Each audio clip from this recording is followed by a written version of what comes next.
اعوذ باللہ من الشیطان الرجیم بسم اللہ الرحمن الرحیم۔ میرے عزیز 5ویں جماعت کے طلبہ طالبات السلام علیکم ورحمۃ اللہ وبرکاتہ۔ چونکہ آپ کو پتہ ہے کہ ہم نے کل بھی یہ جو سبق ہے ہمارا بی بی فاطمہ رضی اللہ تعالیٰ عنہ کل بھی پڑھا اور آج اسے آگے پڑھیں گے۔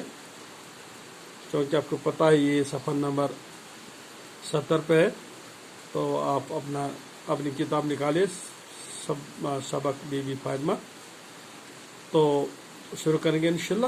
چلو نکال دو۔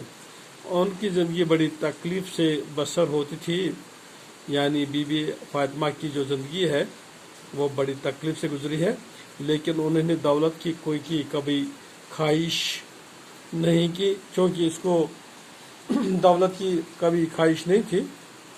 گھر میں کھانا نہ ہوتا تو وہ فاقہ کشی کر لیتی، جب اس کو گھر میں کچھ نہیں ہوتا تو وہ کچھ نہیں کھاتی، فاقہ کر لیتی تھی۔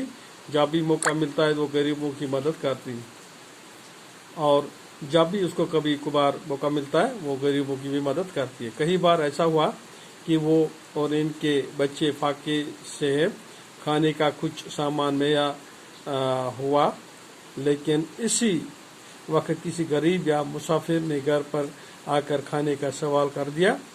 تو چونکہ آپ جانتے ہیں کہ کبھی کبھار جب اس کو کچھ کھانے کے لیے ملتا تھا تو اسی وقت کوئی غریب نادار اس کے گھر آتا تھا اور کھانے کو سوال کرتا تھا۔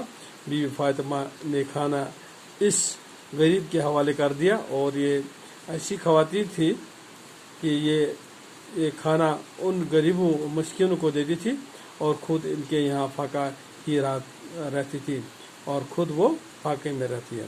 حضرت محمد صلی اللہ علیہ وسلم اپنی بیٹی کا بہت خیال کرتی تھی، کیونکہ آپ کے پتہ ہے کہ حضرت محمد صلی اللہ علیہ وسلم کو اپنی بیٹی سے بہت پیار تھا، تو اس کا خیال رکھتی تھی۔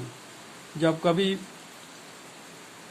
باپ سے ملنے آتی، حضور صلی اللہ علیہ وسلم اپنی چادر بچھا کر بی بی فاطمہ رضی اللہ تعالیٰ عنہ کو بٹھاتی تھی۔